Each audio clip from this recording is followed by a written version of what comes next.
You are listening to the Knightline Sports Network, brought to you by Travis Dever and the Dever team, 386-690-1636.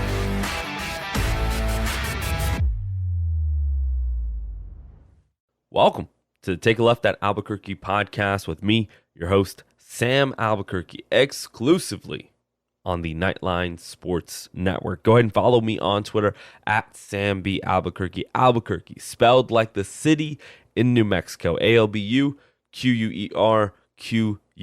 You can also follow me on Instagram, but that's just pictures of my lovely fiance and some travel pictures. Twitter is where all my sports takes reside.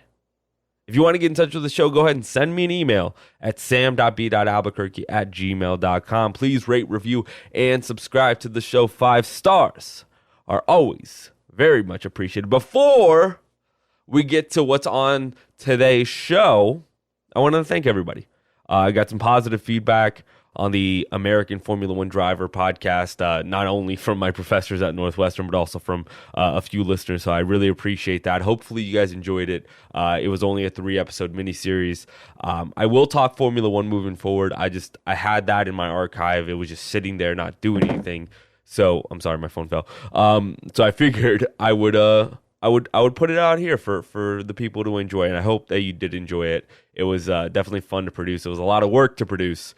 And, yeah, that's it. So, thank you. Today on the show, Mr. Mike Tyrrell, the professor, one of my good buddies from Northwestern. Speaking of Northwestern, right, Mr. Mike Tyrrell will join the show. You go ahead, follow Mike at Mike Tyrrell _ Tyrrell spelled with 2 R's, 2 L's, TYRRELL. Throw in that underscore to catch him on Twitter. We're going to be talking a lot of football, the one you play with your feet, not the one you play with your hands. Soccer. We're talking soccer here. Newcastle United just got bought by the Saudi private investment fund, which is now the richest football club in the world, which is ridiculous because it's Newcastle United, and obviously they have history, but they're not Manchester United. They're not Liverpool. So it's a lot of conversation about that, but also the fact that the Saudi regime is crazy and they kill people, and it's not as fun over there. It's a very deep conversation that has a lot of unimportant things that we're going to make important, which is soccer and buying and selling football players and stuff like that, versus really, really important things that we're probably not going to focus as much as on because it's not what we're doing here. But it's an interesting conversation. Mike brings a lot of interesting perspective to it. So stay tuned for that. That's going to be the first half. We're going to talk about Manchester United, which is his favorite club to hate, because I don't know how to explain it. Mike does a better job explaining it than I do. And then we'll touch on Bayern, which is actually his favorite team. So that's what's on the agenda for today. So stay tuned. But first, yeah, so if you just take a left at Albuquerque, you'll get where you need to go. Say, I knew I should have made a left turn at Albuquerque. Here's your host, Sam Albuquerque. This Newcastle thing is ridiculous, dude. It really is. Like I'm wild. I'm like wilding. It's such a duality of man sort of thing. You know what I mean? Like half of me is like, oh, I can't wait to watch this team spend $1 billion in 10 years. And then the other part of me is like, they dismembered Jamal Khashoggi like not a year ago. Like that was the exact same group of people here. And I don't know, like that's kind of how, like, I'm gonna start just recording off of this, and like that's kind of where I want to go, because it's such a conundrum, especially if you think about it as a Newcastle fan. Like, what are you supposed to do? You've been dealing with Mike Ashley for a decade and a half of just this, I'm going to make enough money so we're mid-table and that's it. That's all the money I'm going to spend.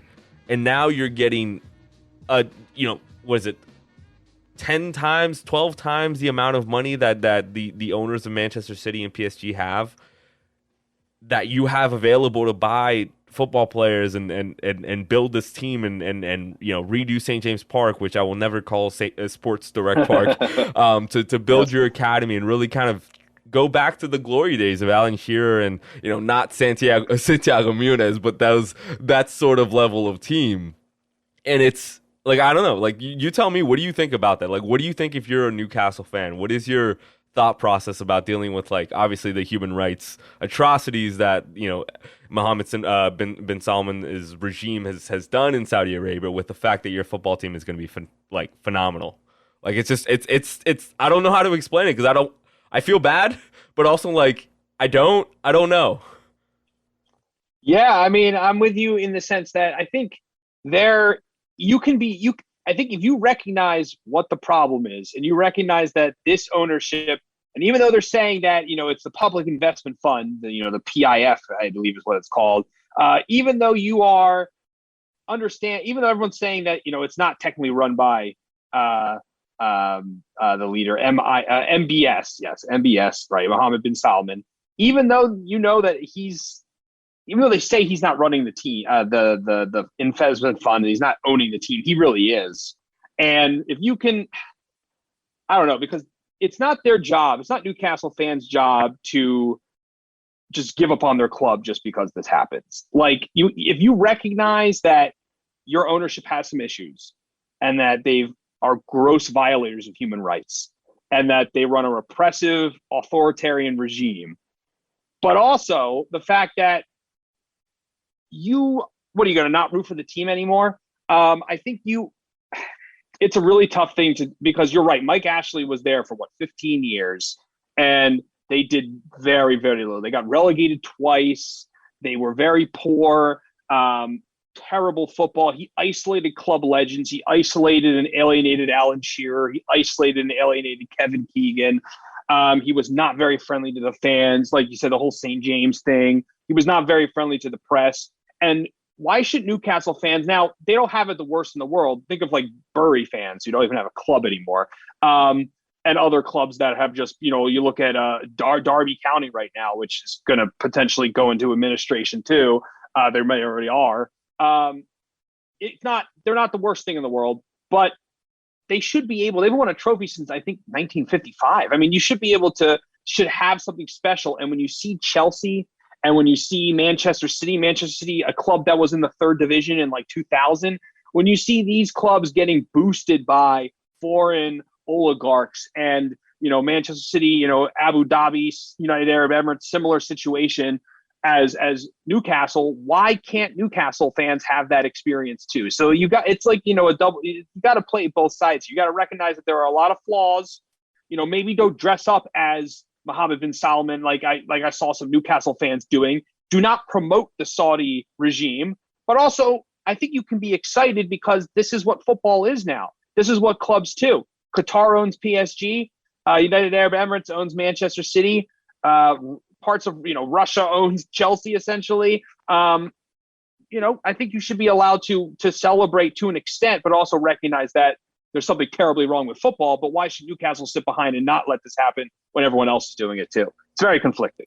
I think that's the thing I look at. As a Newcastle fan, it shouldn't be your responsibility to explain away the sins of the Saudi regime. You didn't do anything wrong as a Newcastle fan. And I think this is where I land. It is not your fault that the Premier League let Mohammed bin Salman and the PIF buy your football club. It is not your fault that Mike Ashley was such a terrible owner. So it's your decision as a fan to then, come to terms with what you're comfortable with doing. And if you're telling me that you're comfortable supporting this club regardless of who the owner is, I'm okay with it, because this wasn't the fans' fault. We don't have control of these things. When rich and powerful people want to do stuff, a lot of the times the common man doesn't have a leg to stand on or anything to do to fight back. And so you just have to kind of live with the duality of man conversation that I started here, and kind of just pick your fights. And if I'm a Newcastle fan, I think I would, at the end of the day, still support my club.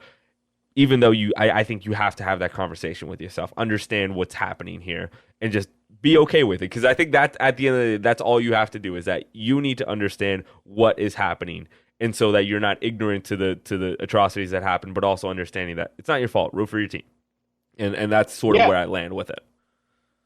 Yeah, I 100% agree, and I just think that it's more of that question about the Premier League.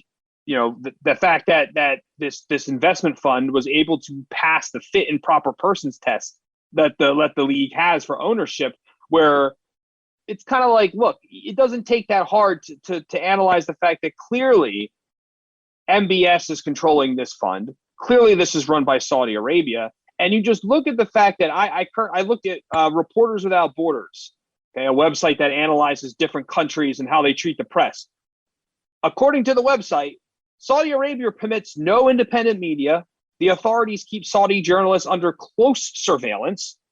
Despite his talk of reform, MBS has intensified the repression of journalists since his appointment as Crown Prince in 2017. The number of journalists and citizen journalists in detention has tripled since the start of 2017. You look at Amnesty International, a human rights organization. They say the repression of the rights to freedom of expression, association, and assembly have intensified. Journalists, human rights defenders, women rights activists have been prosecuted and or jailed. The country resorted extensively to the death penalty, and obviously the Jamal Khashoggi incident in 2018, where U.S. intelligence has alleged that Mohammed bin Salman ordered the murder of the journalist. So, I mean, you have Khashoggi's widow coming out and also saying, like, what are we doing this? Amnesty International is asking the Premier League to investigate this. So that's just how football is now. It's very sad that the word is sports washing. The fact that they're allowed to take over this club, spend a lot of money, win the hearts and minds of a massive fan base in the northeast of England, and eventually probably qualify for Europe, eventually play in these big competitions, eventually find the best managers and the best players because they're going to have infinite funds. Who would have thought Manchester City would have got what they got? Newcastle can certainly do the same thing a decade from now. And the only reason they're doing it is to make their regime look better than it is. So, if a Newcastle win equals a win for Saudi Arabia and equals a win for this murderer. So that's what I'm more concerned about. I understand the Newcastle fans are conflicted, and I understand that. I don't know if Bayern was bought by Saudi Arabia, I don't know how I would feel. Bayern already has connections with Qatar, and I don't really like that. But they're not owned by Qatar. But at the same time, it's more of a question of how did it get to this? And at the end of the day, this is football now. This is what happened. When Chelsea was bought by Abramovich, when Manchester City was bought by Abu Dhabi, this is what happens. And it's only going to continue. There's no going back now. And you brought something up that I completely agree with. This is on the Premier League. The Premier League as an entity is saying money is more important than morality. And it's said that multiple times, like you mentioned Abramovich, you mentioned Sheikh Mansour, and obviously they don't have the same concrete allegations and hardcore evidence that Mohammed bin Salman and the Saudi regime, I think, have, and especially recent evidence that we can point to. And so it's a little bit more, I guess, difficult to say it's always been like this, but it kind of feels like it's always been like this. And if you have enough money, if you're able to sway enough hearts, and you're able to promise enough investment, I think the Premier League and most sporting organizations around the world would probably overlook any sort of human rights atrocities like we have in Qatar, like we have right now, and with the Saudi Arabia investment into Newcastle. And this is why we bring on the professor. By the way, he just went off with stats. Amnesty International, Reporters Without Borders. I forgot to completely introduce you at the beginning. We just kind of dove in with that soft intro that I'm like, people don't even know who's talking right now. It's Mike Tyrrell, the professor, as I call him. You can go ahead and follow him on Twitter at Mike Tyrrell _Tyrell with 2 R's and 2 L's, correct? I always forget how to spell it. Tyrrell. Mike, I'm glad you're on the show, man. I miss talking to you guys. It's been a while. After school, after school ended, it's everyone kind of went in their own little bubble, trying to find jobs. You found a job in DC. I'm happy for you. I'm still looking for mine, so we'll figure that out soon. But I'm glad to have you back, man. And obviously this Newcastle news is huge, and we just did 10, 15 minutes there on the morality side. Let's get to the fun side, because there is a lot of fun that could happen when your team has over $300 billion in the bank to spend. It's not even a number. It's really isn't. It's an incredible amount of money, and there's even conversations about why anybody or any state should really have them. I don't even want to get into that. What happens? What does this mean for Newcastle moving forward as a football club? What should they do? You talk about Steve Bruce. You can talk about all this money. I want to just start with you. at this point, you're running Newcastle. You have the keys to the kingdom. You've sold your soul to the Saudis and said, hey, I'm gonna run this organization. What do you do if you're in charge of Newcastle United? You got to win the hearts and minds of the fans. That's the soul of this club. This club, among many others, is really known for their fans. Once again, they're in the northeast of England. When you think of big clubs out there, you're thinking them. You're thinking Sunderland, because most of the big clubs are either in London or to the west a little bit, where Manchester, Liverpool are. So Newcastle really runs this region of England, and they have been horrible, really, for the last 15 years, except for one season under Alan Pardew like a decade ago, and they gave him like a 10-year contract after that season with Demba Ba and all that.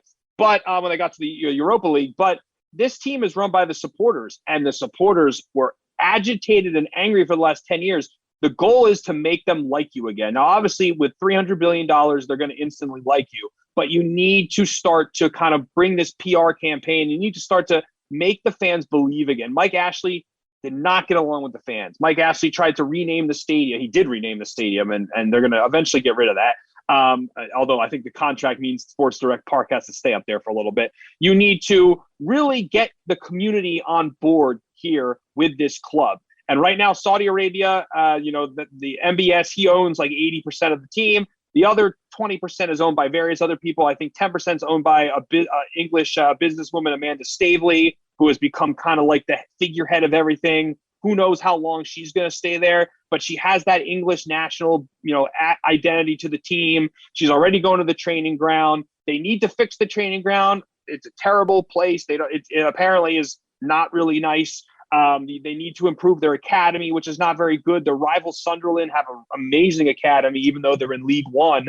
Newcastle needs to improve their academy, and they're going to have to eventually sign some players. They're going to have to improve the team. They're going to have to get a different manager. We can talk about that in a second, but they're going to have to. I think the first step is to restore faith in the club and make the fans believe again. And I think that's pretty easy, because all you have to do is just say like buzzwords. We're going to make the team believe again. It's St. James Park. It's not Sports Direct Park. You just have to talk to people, which is what Mike Ashley did. It's not that hard of a initial job to win the fans over, because their predecessor was so terrible. So you need to instill faith, and I think they're already doing that. Like I said, $300 billion, certainly without even saying a word, makes fans interested, but you have to get them on board and make them believe. And I think they're doing all the right steps. Look at Manchester City. I said this before. Manchester City had not won anything for, I think it was almost 50 years before Abu Dhabi took over. And then it took them a few years, and they finally won, and now they win something every year.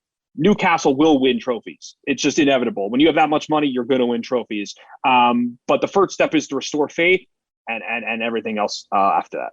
Yeah, and I think if you look at Manchester City specifically, I can't speak necessarily to PSG just because I don't, speak French or know what they're doing in the marketing on the ground, on the ground floor sort of campaigning. But you look at Manchester City and the way they embraced Manchester, and their fan base. Like you look at Liam Gallagher, formerly of what's I'm losing the Oasis. Yeah, I'm like I know the Wonderwall is the song. Yeah, exactly right. But you look how they embraced, one of the former members of Oasis, who's this mega Manchester City fan. How they've really embraced the local music scene. I remember they had a white kit that was designed by a local Manchester band who grew up as all City fans, and that's sort of really embracing of the culture, and it's really easy to do.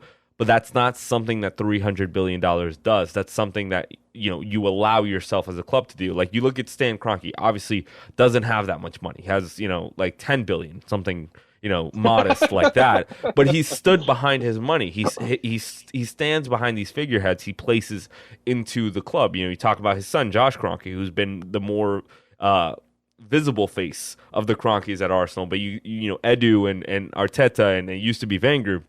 They stand behind these guys, and they don't come out to the public. Mike Ashley obviously is very guilty of that. Will this new regime do the same thing? Because $300 billion doesn't really solve a public relations issues unless you win games. And I don't think they're going to start winning games for the next year and a half.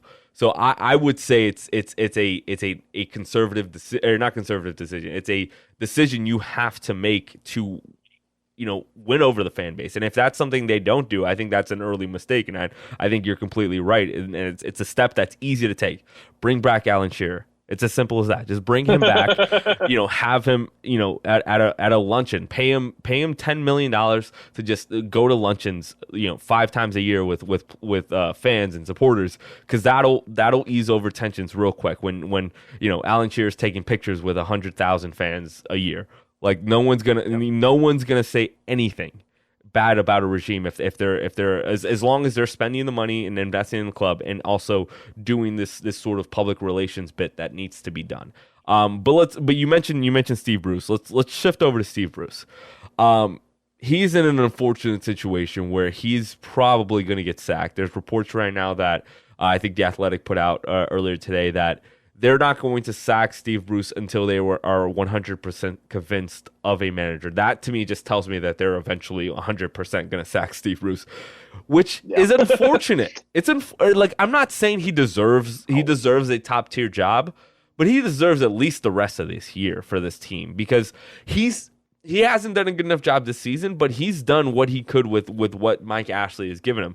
You're talking about guys like Joe Linton and Matt Ritchie, and the only really interesting players on this team are Callum Wilson and Alan Maximilian. You can talk about Joe Willock, but he's still young to me. They haven't invested enough money. They haven't given him the chance to actually prove if he's a quality manager. Don't get me wrong. He's been very pragmatic and very boring with what the team he's done, but he's managed to stay up. He's managed to stay up, and that's a win for a Newcastle team that's been relegated twice in the past, decade and a half. Yeah, I completely disagree. I think Steve Bruce. Poor Steve Bruce.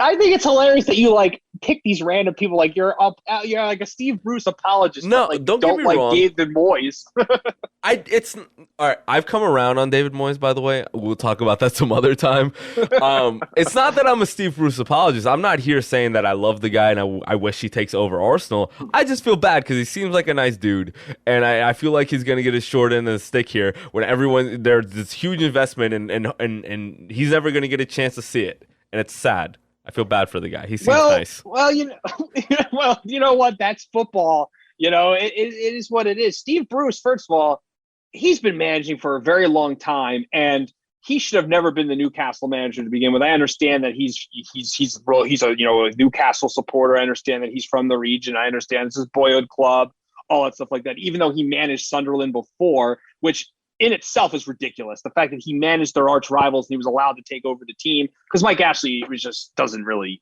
care. But, Steve Bruce, yes, he did some good things at Sunderland. He did some good things at Hull City, got them promoted, was okay with Aston Villa. Sheffield Wednesday, he was okay too. He left pretty early, though, because he wanted to go over Newcastle. His win percentage at Newcastle is 29.2%. This is what I was saying before. Newcastle is too big of a club for them to be playing this terrible. I don't care what Mike Ashley has done or not done to the club, which is, he did nothing and it was a disgrace. This team had enough talent. Steve Bruce has not really provided anything for this team. He's played scared. This is what I'm talking about with Newcastle supporters, that they have to watch this nonsense. How many times you can play a 5-4-1 formation throughout the entire season? I mean, it's just ridiculous. Or a 9-1 or something like that. It's really pathetic football that they've played the last several seasons. He's got to go. He's been there way too long. He's been there over 2 years. He's been the manager of Newcastle United, which is just an absolute travesty. Like I said, his win percentage there is not even 30%. It's an absolute joke. He needs to go. It's time to move on to something more modern. He should have already been sacked. You mentioned, trying to win. We talked about trying to win hearts and minds. And look, Newcastle, they have to be patient. The fans have to be patient. It's going to take a couple years. But they cannot get relegated this season. I know it's only the second international break. I know it's early. But they're currently in second to last place. After 7 matches, they have not won a game yet. They've given up 16 goals, which is the most in the league. They've only scored 8 goals. They've looked horrible. They cannot afford to get relegated. I don't think this investment fund under Saudi Arabia is planning on being in charge of a championship team. So they cannot get relegated this season. They need to fire him now. This was the time to do it, the international break. Maybe give him a month, I guess, and then fire him in November. I don't know. but you need to start now. Let the caretaker take over. Apparently, I forget his name, but apparently the caretaker manager has been brought on. They hired him purposely because he's good enough to kind of seize control of the team if Bruce gets fired. Find some players in January. Reports are they're going to be able to spend about $40 million in January. Get some players in January. Keep the team up this season, and then go for it all next year. I'm not saying get like a big name right now. I'm saying fire Steve Bruce. He's maybe a good guy. I don't really know, but he can't be there anymore. Come on. To be fair, like we don't know if anybody's a good guy. He just seems like a good guy. He seems like seems like somebody's like grumpy little uncle who's but like he's kind of sweet. Like I don't want to like Steve Bruce. Like all right, Steve Bruce is fired. Who are we hiring here?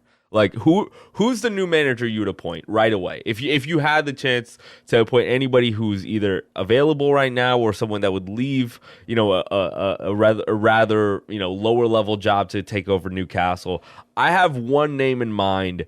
I don't know if you'll agree, but I think he's perfect for this sort of team and for the next year and a half to 2 years for this regime as they start to build an identity. But I want to hear what you have to say first. As they start to build, well, I mean, everyone's talking about Antonio Conte.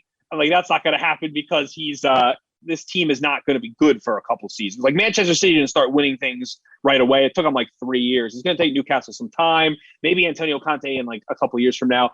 I mean, if you say who I think you're going to say, who knows? But I mean, this manager who I said before, actually on our 4 minutes of injury time pod earlier this year, I think we did like a what if like scenario on one of the pods about like some old clubs or a club that you could resurrect or something like that. I remember Hannah did she picked like 1860 Munich or something like that. I forgot who you picked. I picked Newcastle, and I put this man in charge of the team, and I'm sticking with it. I'm surprised he hasn't been hired yet. It's been about a year or so since he got sacked from his previous job, but I'm all in on Eddie Howe. It's about time that Eddie Howe, is he yours too?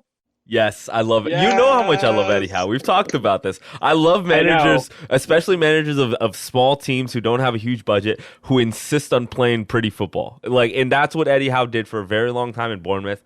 And it was exciting, and I think he can take a relatively young side. If they, guys like Joe Willock and St. Maximin's like 24 years old, and really establish a fun football identity while bringing in and allowing these new players to thrive. Obviously, Callum Wilson did really well for him at Bournemouth. You have Ryan Fraser, who's not the same player he was at Bournemouth, but is still there.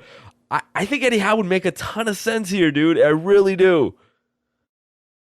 Yeah, I think he could build something. I think he absolutely could. You get young core players with some veterans sprinkled in. You hit the right spots. We'll talk about in a second some players maybe, but I think he'd be perfect for the culture. He's proven with a club with very little money. The fact that Bournemouth were in the Premier League for as long as they were with him is very impressive.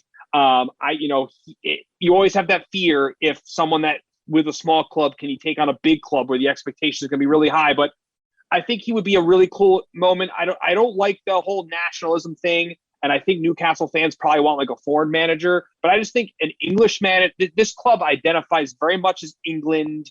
Like I said, that northeast of England. That this identity would be there. He's an English manager. He's young. I think the players would respond with him. I think he would play an exciting brand of football that Newcastle has not seen for years. I think he would get players to play to their best capabilities. I think he would fill seats in the stadium. I think he'd be a great manager for the next 3-4 years while they build, and then eventually get like a huge name when they start to attract the superstars inevitably in like 5-6 years from now. But to start, I'm with you, man. I thought you were going to say Graham Potter or something like that, but no, Graham Potter deserves better. He's going to be the next England coach. I could see that. I also could see him going to Spurs. Hey! Don't do that to me. How dare you insinuate that my favorite manager is going to go to my least favorite club on this earth? That is insulting. So I do have one name for you that I think replaces Eddie Howe at Newcastle in about 2 years. Gareth Southgate. I don't like that. Why not? He's not. I don't know. He's not anything exciting to me. Like. Well, go ahead. Why do you think he would be good there? My thing with Eddie Howe is I think he'll take this relatively bad team right now and help them kind of coalesce for the next for the rest of this season and start to identify good players to build a fun offensive system. Eventually, I think Eddie Howe gets over his head here at Newcastle when they're talking about bringing in Raheem Sterling. That sort of level player. And I think Gareth Southgate has a really good relationship with a lot of these English players. You mentioned the nationalism thing. We can say that it's not a good thing. It's something that's true. Like English people are very, especially when it comes to soccer, they trust English players, English coaches. And so if you build a squad around like a Declan Rice or a Mason Mount and those kind of guys, who I don't think are going to. Well, Declan Rice could be available, but those kind of guys, I think Gareth Southgate's the perfect manager to appease the fan base and to be able to not necessarily build the best unit, but really kind of deal with the personalities of the high-level English players because of his relationships in the English team. I don't think his tactics are necessarily, very fun, but I also think that he's smart enough to know that international football and league football are two different things. And I think that's one of the things that we overlook. And he's mentioned this multiple times in press conferences where this is how you win in international football. And I would give him the benefit of the doubt and knowing that the relationships would be strong and the team would be talented enough that they'd be competitive, that he would probably work as that second tier manager before you bring in, the Pep Guardiolas of the world. Yeah, I mean, he did dabble in club management before. I believe it was Middlesbrough, and he was relegated towards the end of that time. So it's not like he's never seen club management before. I just think he's a good international manager. I've always defended Gareth Southgate in terms of being England manager. I think he was perfect for what they needed.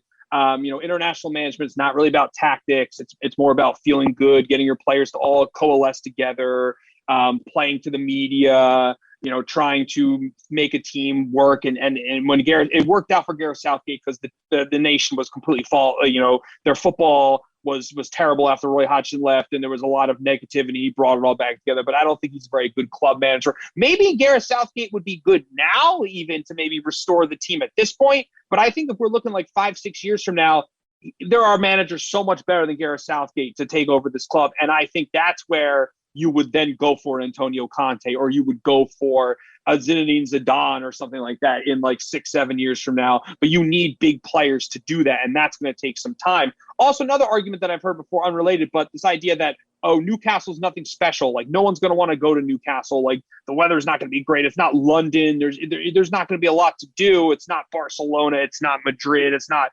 Milan.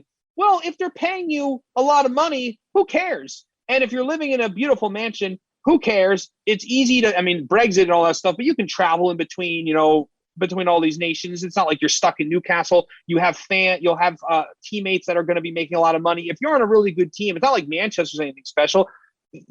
You'll be fine. You'll be fine going to Newcastle. But I think it's going to take some time. And I think Eddie Howe, I'm with you on that. I think he'd be great. But after Eddie Howe, I think you'd have to go for someone a little bit better. And for me, Gareth Southgate isn't the answer. But I've always defended Gareth Southgate, so it's tough to not say that. Or you can just go Big Sam right now. Yeah, just get Big Sam right now and stay up, and we're all good. So this is where I want to talk about a little bit more about managers. I agree with you that I don't think Conte is the answer right now, but tell me why you don't think Conte makes sense for this team at the moment. Because he's not the type of manager that's going to make the team go from like last place in the league to the Champions League places. Like, he's your manager that he's very good with already established veterans on the team, and he's good at getting the team from coming from fourth to first, or from fifth to first. Now, people do forget, when he took over Juventus, that club was in complete disarray. They had the match-fixing scandal years before. They had gotten relegated down several divisions. They were in complete disarray. They had a whole team of players that were nothing special at the time, and he guided them to incredible heights. He rebuilt Juventus, and you've got to give him credit for that. And when I was saying before, I was talking to someone else about this, but another Arsenal fan, actually, and I was saying Antonio Conte should go to Arsenal. This is before Arteta kind of turned things around. I still think Conte would be great at Arsenal. We'll take him. Yeah, and everyone's like, oh, the Arsenal situation was so bad. The Juventus situation was 1,000 times better, 1,000 times worse, and Conte turned that around. But Juventus still is a big-time club with a big history, with the finances there. That did not change. Newcastle right now is one of the worst teams in the league. I think what he would do is he'd make them come in 10th or 9th, but he doesn't want to do that. He's someone that 4 or 5 years from now, when the team has rebuilt itself, when the team is now finishing in 7th, finishing in 6th, getting on the cusp of European play, he's the one then that can take the best players and then put them in the title race. And they're not even close to that yet. Newcastle's not going to challenge for the title probably in 6, 7 years from now, if that. That's when you can go for Antonio Conte. He wouldn't fit right now because he wouldn't have the players that he needs. Just like Pep wouldn't fit right now. Just like, Zidane wouldn't fit right now. The best managers, they need better situations. They need better subs. They need better players to implement their big ideas. And it wouldn't work, in my opinion. I tend to agree with you.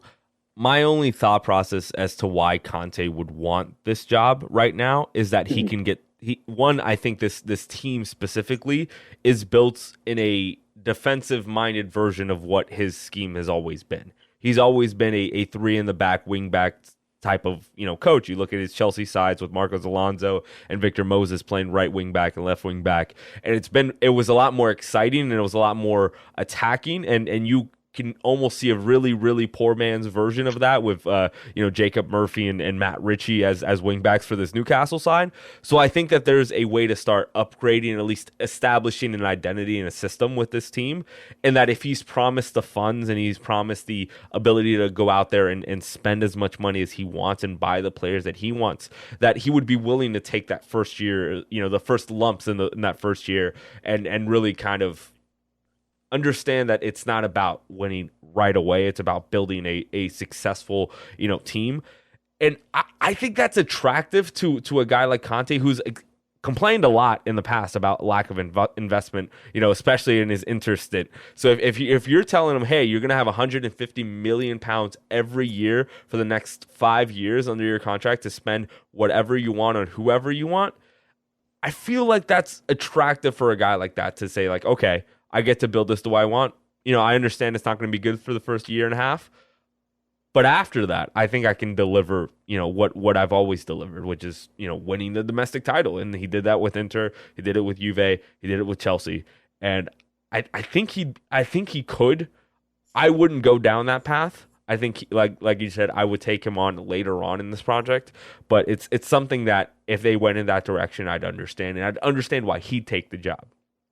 That's a really good point. I mean, like you said, he left Inter, which is still a very good team and might win the league this year anyway. He left because he didn't get the demands that he wanted. And I feel like he's earned that position right now. And yeah, he'd have unlimited funds at Newcastle, but I don't know if he would have the patience to be working with a team that is not very good. Yeah. Regardless of who they sign in January, it's still going to take a few years. They're going to be battling for relegation this season. He's just coming off Serie A championship. I don't think he's going to have the energy to try to take on a team that's battling relegation. I think he's going to rather take a team that's had 3 or 4 years of progression, that's on the cusp of Europe, and then he can take them that extra length and go, boom, let's go. Of course, if Manchester United was smart, they would sack Ole tonight and bring Conte in, but we don't have that, because they're not a real club. They're not a realistic team anymore. They're not a real football club anymore. Manchester United are no longer a real football club. You heard it here first. Mike Tyrrell, the professor. No, I will say Newcastle, though, despite all the more immoral issues with that, and you can never ignore that,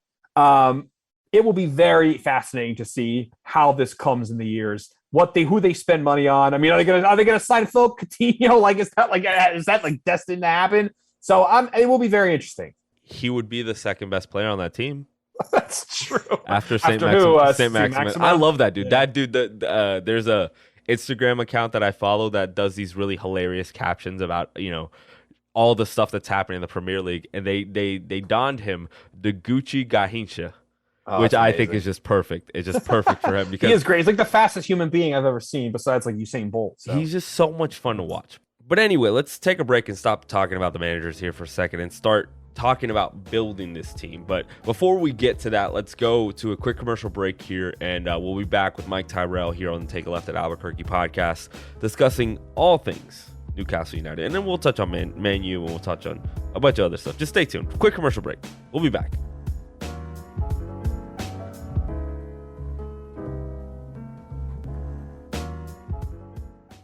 Hey, this is Travis Dever, Kai's Real Estate, the Dever team, New Smyrna Beach. Your source for real estate and everything else, New Smyrna Beach. Proud sponsor of Knightline. Call me anytime at 386-690-1636. That's 386-690-1636. Let me show you my hometown, New Smyrna Beach, UCF's favorite beach. Go Knights and charge on.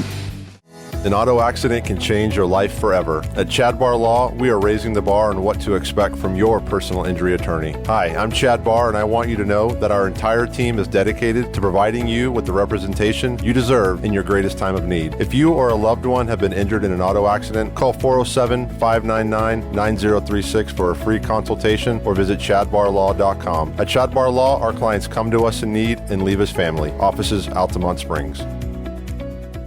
Looking for more out of your Porsche? Look no further than Flat6Motorsports.com. They have the widest selection of aftermarket Porsche parts anywhere in the world. With over 85 product lines and in-depth expertise, Flat6Motorsports.com is your one-stop shop for any Porsche performance needs. Whether you're shopping for intakes, exhausts, suspension, or tuning, they have you covered. Flat6Motorsports.com is the premier Porsche aftermarket specialist. Check them out at Flat6Motorsports.com. I'm Jeff Allen. Join me each and every week on the Knightline Sports Network for the AAC Report. We bring you in-depth coverage of each school in football, basketball, baseball, softball, soccer, golf, tennis, and more, as well as bring you insider interviews and focus in on the biggest games and news of the week. That's all right here each week on the AAC Report, only on the Knightline Sports Network.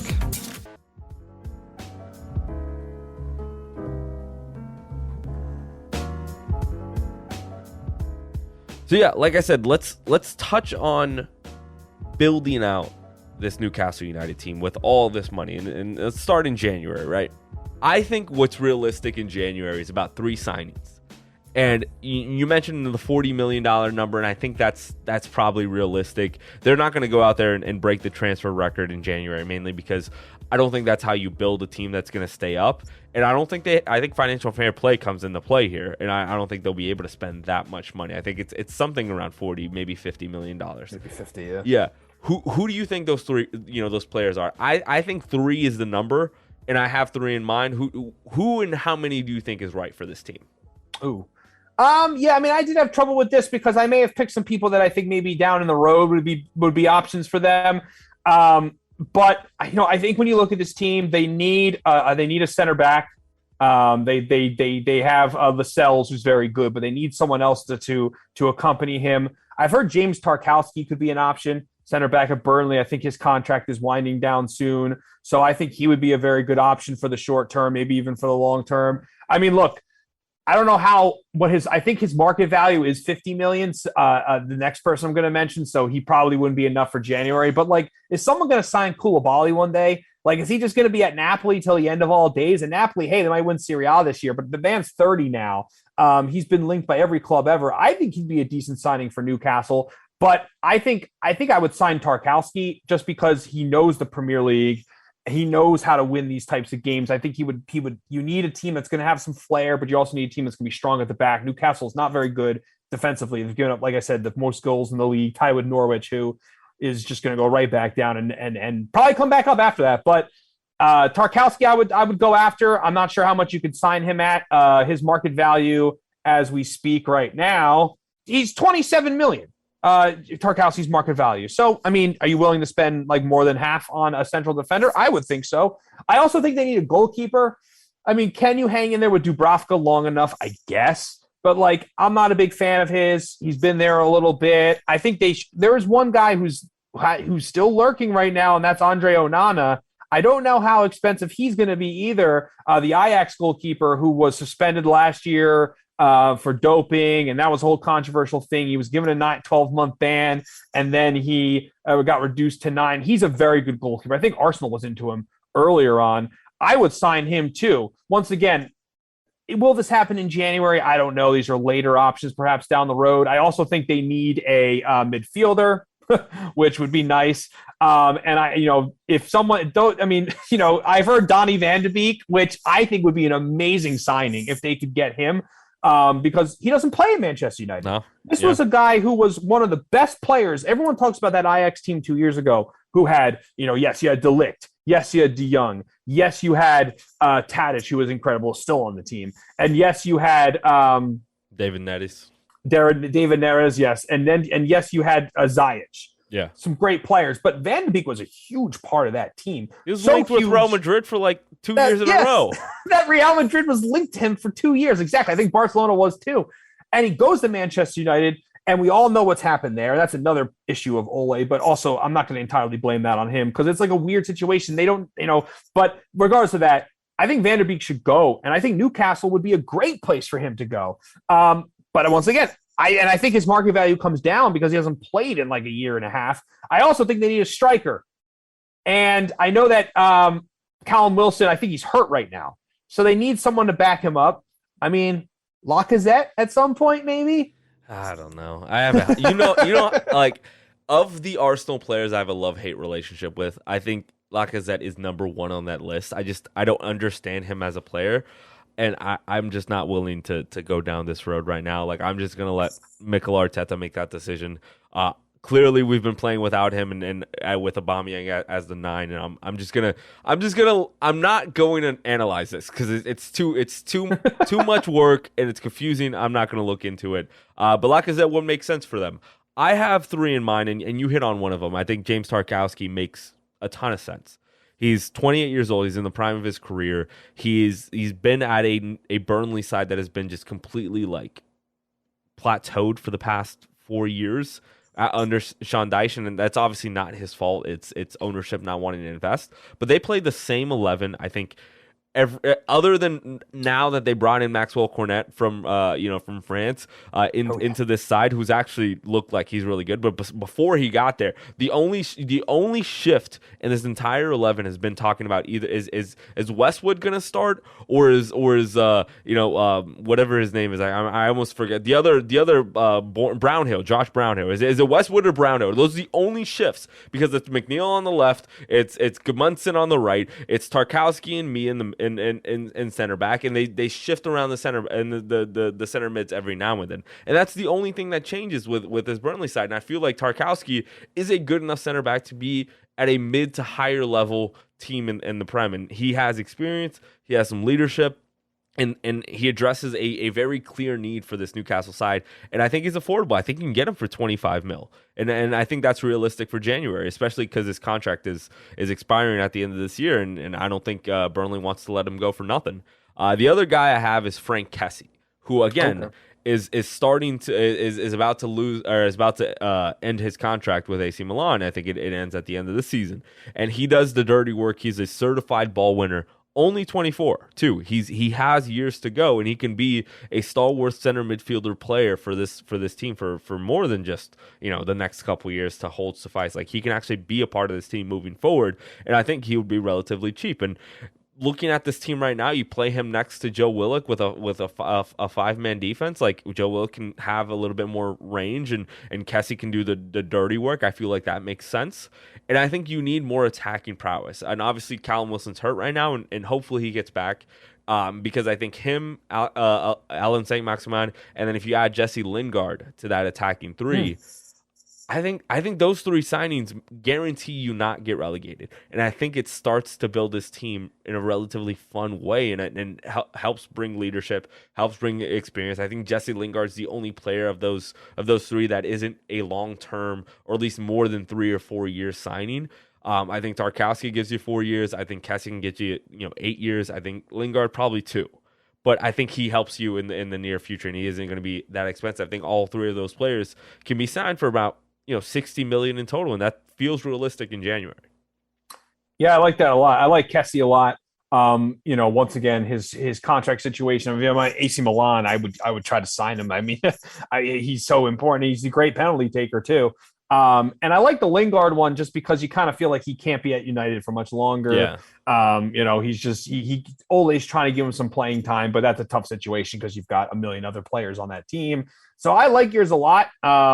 Like I said, I mean, I've also seen like Osman Dembele linked with this team. I would never touch him with a 10-foot pole. He's hurt like 100% of the time. So like, yeah, but you gotta start off small and smart. And I think those are small and smart options. You need to build a foundation, and then 4 or 5 years from now, then you can spend silly in terms of finding solid players and then going for world-class players. But I like that a lot. You need a defender. We agree on that. Yeah. You need a midfielder. Yep. And potentially an attacker, and that's kind of where you go. You buy Jesse Lingard now so that you can buy Raheem Sterling in 4 years when he's leaving Real Madrid, because he's going to go from City to. Do you see those rumors? Sterling probably wants out of City.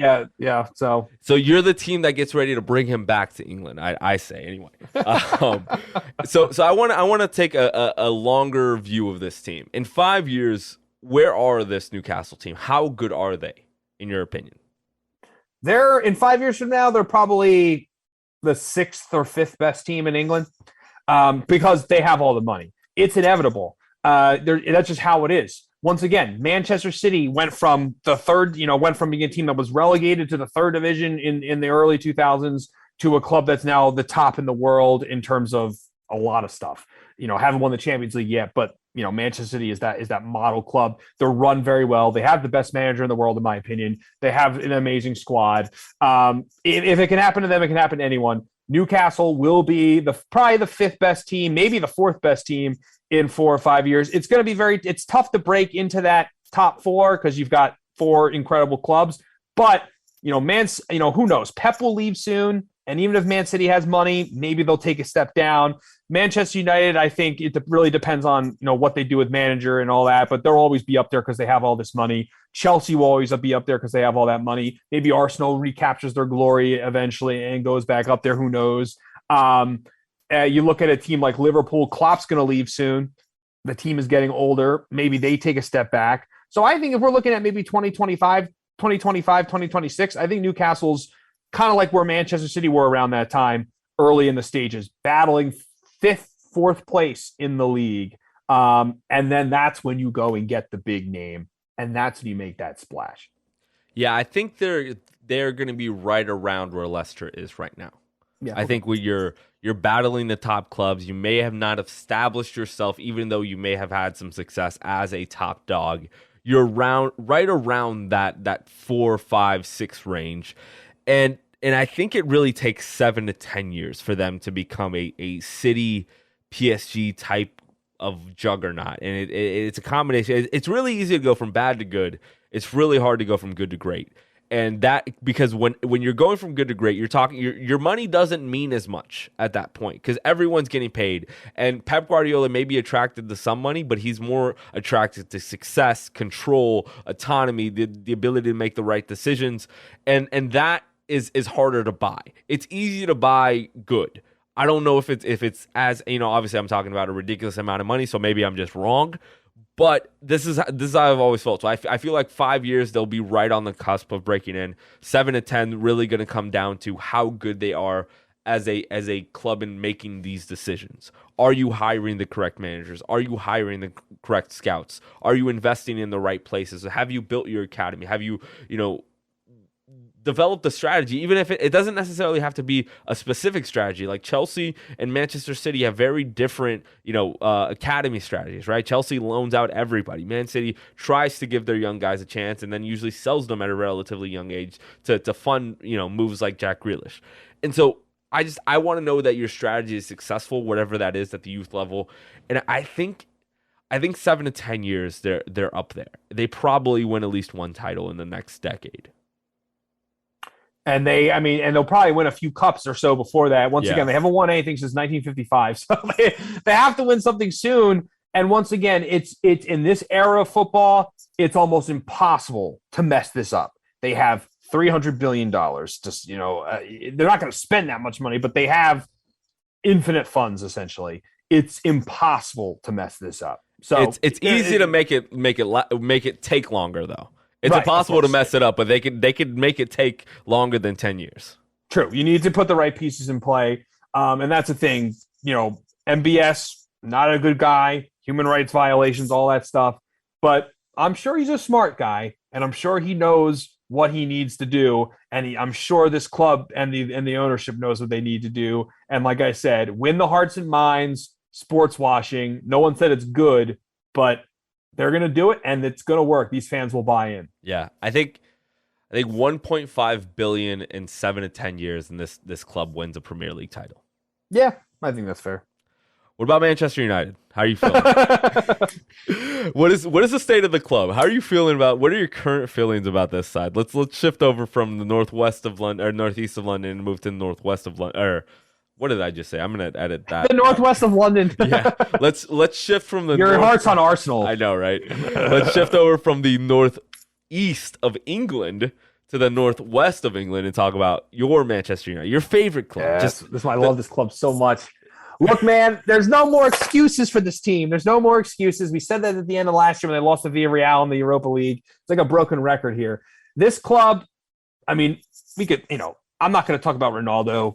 The man scores. He's going to score 20, 25 goals this season. He'll score winners. The man is a freak of nature. He's one of the greatest players of all time. Having said that, did they actually need him? I don't know. We don't need to go down that road. There are other pieces that they need. There may be issues that he causes beyond the situations that he might cause more harm than good in certain situations. Who knows?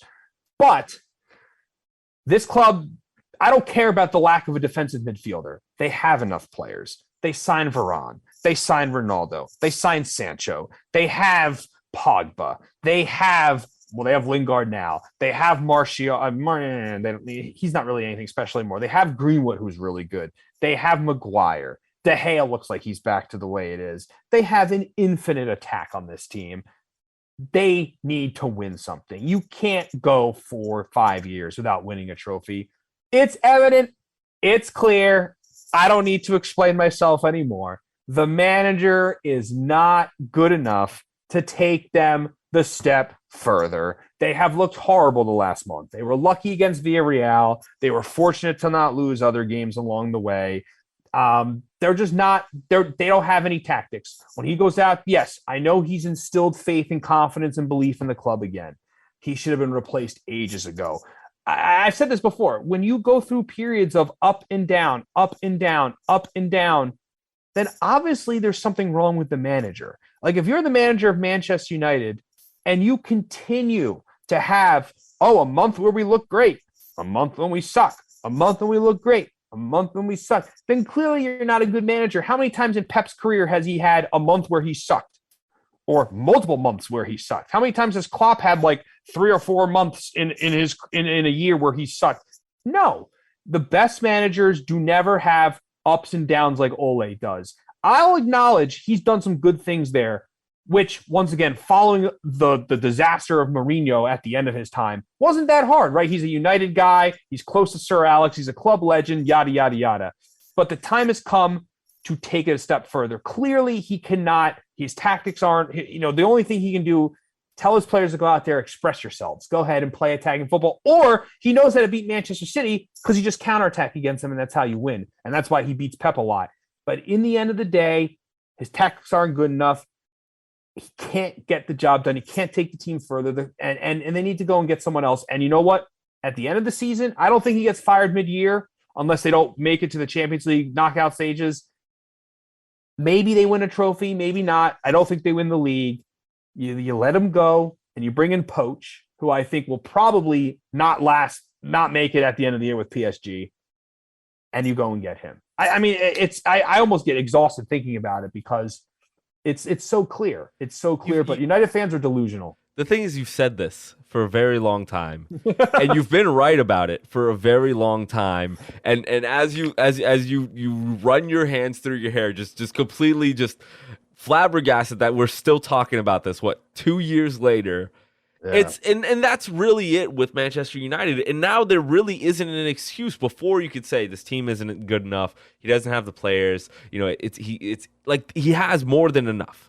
He maybe has the most talented team in the Premier League. I think you can make an argument that he has a top 5 most talented team in the entire world. Yep. And they don't look like they're going to win the league, but they have enough talent to win the league. If you have a certified bagsman, which is Ronaldo, netting you 25 goals a year, and you have this rotation of players and Jadon Sancho, Marcus Rashford, Marcus Greenwood, and you Mason Greenwood. Mason Greenwood. Yeah, I was like, no, that's wrong. I was like, why is it Marcus Greenwood? Mason That's Greenwood. a great name, though. Yeah. You have this rotation of and throw in Bruno, you throw in Pogba. Like you say what you want about Fred and McTominay. They can at least play defense for you. I don't know what to tell you. I don't know what to tell you. The manager's not good enough. It gets to a point where I start to wonder, what is it going to take for Ole to get fired? Like, what is it really going to take? Like, is it going to take this team to finish behind Arsenal? Because that's what it feels like it's going to take. Because if they finish top 4 again and they lose in the round of 16, it feels like he's back next year. And I'm an Arsenal fan and I'm taking a lot of crap recently, but that's unacceptable for Manchester United. Like, I know what unacceptable is, and I've seen it for the past couple of years, and I've seen managers get fired. That's unacceptable for Manchester United, and I don't know what to tell you. And I guess that's the question I lay out to you, Mike, is what is it going to take for Ole to finally get the sack? Well, my main thesis has also been you can't call yourself the biggest club in the world and then be fine with coming in second or third every year, and then that's it. So, like, that's another thing. Yeah, I think if he doesn't make it to the Champions League knockout stages for the second straight year, let's just remember this. He has not himself advanced the club past to the Champions League knockouts yet. That year, then they beat PSG, like the most ridiculous game in human history that they should write stories about forever, because that's the reason he's here right now, the luckiest win ever. Mourinho got them through the group stage, not Ole, surprisingly. So Ole still has not navigated on his own this team through the group stages. If they don't make it through the group stages, I'd sack them in the winter, but I still think they would hang on to him. I think what would be, everyone's like, oh, he got the contract extension to 2024 or whatever. That doesn't matter. Contracts get ripped up all the time. Contract extensions mean nothing in soccer. But if they make it to the end of this season, I think you're probably right, sadly. Like, if they finish like second again or third and they get to like the quarterfinals of the Champions League or something like that, and they don't win another trophy, even if they don't win another trophy, I think they still keep him. But I mean, if they don't win a trophy this year, he has to get sacked. It'll be 5 years without a trophy. But will he, though? No, he has to, but will he? I don't think he will, no. And especially after the Ed Woodward thing, like you would have felt that it was finally time to right the ship. And like Ed Woodward say he's going to resign after the whole debacle with the Super League, and you just like, you know what, maybe it's time to move on. But then you remember who the hell is running this club, and it's the Glazers, who just don't just don't care. They just don't care about Manchester United. They care about the money, and if the money keeps piling in, which it will because it's Manchester United, this is where we're going to be at. And until Manchester United fans start to picket, I don't think it's going to happen. I don't think anything's going to change. Well, the problem is he's the great yes man, right? He's a nice guy. He's a club legend. He doesn't cause rifts within the club, and as long as they're making that Champions League, it's fine. But I will say this last comment from me on this: United fans are starting to realize there is a big rift, and I think a lot of people are starting to understand that. With the club that they have, I agree with you. I think this club is maybe the most talented in the league right now. You got to play better. Liverpool has a plan. Chelsea has a plan. Manchester City has a plan. Manchester United does not have a plan. Yeah. How's Bayern? So you listened to me last year, and I was constantly complaining about the defense. Yeah, is Upamecano saved you already? How are you feeling? Is Nagelsmann's former defensive player, has he figured this out, or do we still have problems here? I haven't watched enough Bundesliga. I know you guys have only lost one game all season. Please complain to me about losing one game all season. No, see, my thing was I was gonna say, I'm like, you're gonna hear a different version from me. I think this team is incredible. And I think they could win it all again this year. And when I say it all, I mean the Champions League. They're really, really good. They're really, really good. It's obviously going to come down to injuries. If Lewandowski gets hurt, and I will stand by this, I said this on the pod last year. If he doesn't get hurt for the PSG game, I think they win the whole thing again. But even with that terrible defense, but the team is there. Even already, I thought it was going to take 3 or 4 months to kind of adjust to Nagelsmann post Hansi Flick. It's taken less than that. I mean, it's taken like 2 months, if that. This team was playing really fluid. They had a tough loss to Frankfurt before the international break, but that was not a bad performance. Kevin Trapp had like 12 saves in that game. Bayern got a little unlucky. It's just like one of those games when Frankfurt scored like twice on 2 attacks. I'm not too worried about that. This team looks really, really good with Lewandowski, with Gnabry. Leroy Sané is actually playing really well right now. They moved him over to the left, which is where he excelled up with Pep. Hansi Flick had him on the right last year, and it didn't work. They have him on the left now, and they're doing a really, really, really good – actually, reversed. I'm sorry. They had him on the left last year. Now he's on the right. They're doing a really, really great job kind of adapting to Leroy Sané. He got booed at the beginning of the year at the Allianz Arena because he wasn't performing well, and he got benched. And he's played really, really well since then. He's responded well. I'm really impressed with his character this season. He's excelled for Germany, the German national team as well. Upamecano's been great. He had a really bad game against Frankfurt, but he's still really young. He's going to be fine. Manuel Neuer is the best in the world. The one weakness on this team is the right back, though. Benjamin Pavard is really struggling. They do actually sometimes go to a back three occasionally, and they have wing backs that push up. Alphonso Davies is like my favorite player ever now. He's so good. And he's really one of those players I knew would excel under Nagelsmann. But Benjamin Pavard is the weak link. We don't really have anyone that could go out there. Sometimes Nicolas Sula plays out there, which is a little scary to me. So if you want to attack Bayern, go after Pavard because he's the weak link. But this team is really good, and barring some freak injuries, I mean, they've got maybe one of the best midfield combination in the world, Kimmich and Goretzka. Nagelsmann's really impressive. This team, I think, is right up there, and I think they're going to challenge, barring no massive injuries. How's Sabitzer playing on this side? Has he been integral? Has he been coming off the bench? Because I feel like there is a system in which Goretzka, Sabitzer, and obviously Kimmich are, a midfield three that's very interesting, very dynamic, especially with Goretzka and his forward runs and his ability and just his physicality. That would be really smart, just an amazing passing midfield. Obviously, like you nodded your head no, like he hasn't been doing much, but I feel like that would make a ton of sense, especially if you have very fast wing players, which they do in Gnabry and Leroy Sané. And I think one of the biggest issues with having those three is you only have one player who you really trust physically to run up and down, which is Goretzka. But I just feel like they'd be so smart and so well, like it'd be a well-oiled machine in the midfield. Yeah, I mean, and that's the thing. Sabitzer hasn't really seen much playing time yet because he was hurt at the beginning of the year. He's kind of getting, initiated into the club, integrated into the club. I think we'll see more of him soon. But the problem is if you have him in that midfield, who are you going to replace? And probably maybe Mueller. Probably Mueller, right? That doesn't really feel right, yeah. That's tough to do that. So I think Sabitzer's a good option to have off the bench. I don't think he makes a starting lineup unless there's an injury. But it's a good backup option to certainly have in that situation. But and I did say this also last year. I said Jamal Musiala is going to have a breakout season, and he has. Way to go on a ledge there. It's like saying Jude Bellingham is going to be great. Like you're talking about one of the most highly scouted players in recent history. But he was going to take it a step further this year. Bundesliga young player of the year, though. I always say, Dortmund's always like we have all the young players. We've got one now. Okay, but I love Jude Bellingham, by the way. Talk about someone Newcastle should sign like 7 years from now. Yeah. Jude Bellingham, baby. I mean, he's probably going to cost them like $100 million easy. I know. I love Jude Bellingham. That's like a new man crush for me, but he's amazing. He's one of these guys who doesn't do anything that like pops off the screen, but everything he does is so smooth and calculated, and it feels like he's a natural soccer player. You know what I mean? Like he's naturally, like he was born to do this. He feels so comfortable. He has the right size, but it's not like he's too big or too. I can't describe him in a normal way because nothing is. When Messi gets the ball, it's like the ball's glued to his foot and he just moves at supersonic speed. And you can physically see what Ronaldo does.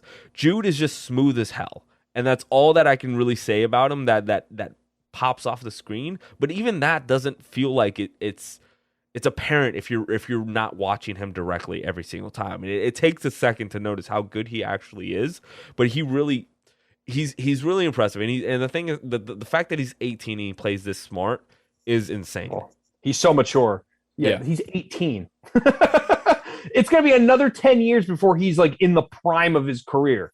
Yeah, that's ridiculous. Anyway, Mike Tyrrell, the professor. Anything you want to close on, Mike? No, I just want to say it was great talking with soccer again with you. Bring me on again in the future, and there will be one day Ole will be sacked. And I don't know what I will do with myself. And Arsenal and Arsenal wins the league, and I don't know what you would do. What would you do if Arsenal wins the league? Wake up. Because Nice. I'm obviously dreaming. It just seems like such an unrealistic proposition at this point. Yeah, it's certainly tough. It's tough. That's why the Premier League is the best league in the world, because Arsenal spends a lot of money and they still one of the top 10 clubs, and they're not even in financial, and they're not even remotely close. And the thing is, I don't even think we spent that much money poorly this year. Like if you No, look you at did the a great signings, job. yeah, they've looked pretty dang good so far. It's like once we integrated our entire lineup together, we've looked all right. Like it's a little misleading because we beat Norwich and we beat Burnley back-to-back games, and I watched those games really closely. Like it wasn't very convincing, but the players we signed were pretty good. So I don't know. It's just no. And then one last thing too. You say misleading results there, but I thought also the first 3 losses were misleading. Yeah. You played Man City in Man City. You played Chelsea. And you played Brentford in that new stadium the first with fans the for the first first game time. that they're in the Premier League in their history with fans. Like, come on. So I think it works both ways. Whatever. They suck. Mike, thanks so much for stopping in. Go ahead and follow him on Twitter at Mike Tyrrell _ 2 R's 2 L's in Tyrrell. I appreciate it, man. Yeah, anytime.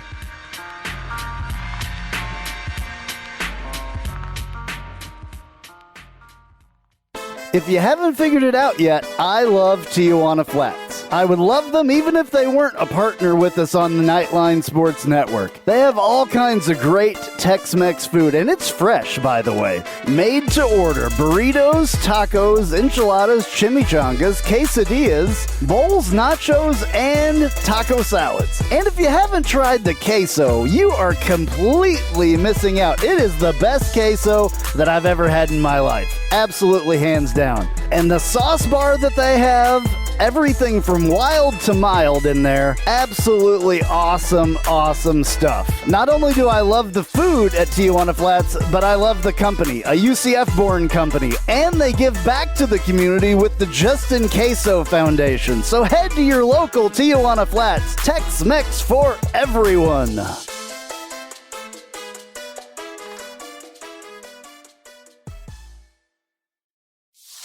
Hey Jeep Wrangler owners, have you ever sat in your office at work and watched the rain just pour into your Jeep because the weatherman said that there was a 0 chance of rain? Or you put your doors back on because there was a 100% chance and then not a drop of rain fell? Well, there's a company out there that can help take the worry away and give you the peace of mind to be without your doors. The company's called Life Without Doors. They make waterproof rain curtains and dash covers for Wranglers. Life Without Doors is there to help make the decision to leave the doors at home an easy one. Find out more at lifewithoutdoors.com.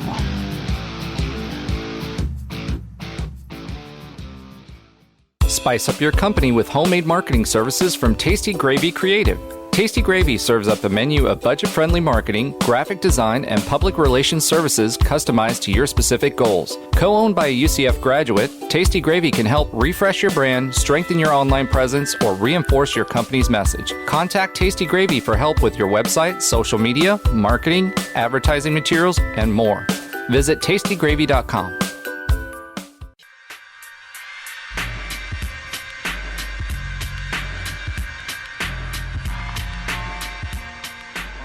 Hey, thanks for listening to the show. I really appreciate it. Super nice of you to stick around for, an hour plus of me and Mike ranting about soccer and calling it football the entire time, and hopefully confusing some of you guys or gals. We're very diverse here. Anyway, thanks for listening to the show. Please go ahead and follow me on Twitter. Follow Mike on Twitter at Mike Tyrrell _ at Samby Albuquerque for me. Please rate, review, and subscribe to the show. 5 stars. Really do mean a lot to us. And, hopefully you enjoyed it. I love talking some soccer every now and then. Probably get back to football next week if American football, the one you play with your hands. Next week. But if you enjoyed this, go check out Mike's work. It's all on his Twitter. He writes, he does podcasts, he does stuff like that. So go check him out. He's doing big things. and keep listening to this podcast. Next week, not really sure what's going to happen. We'll figure it out as we go, like we always do. Thanks for listening. We'll talk to you guys soon. Peace!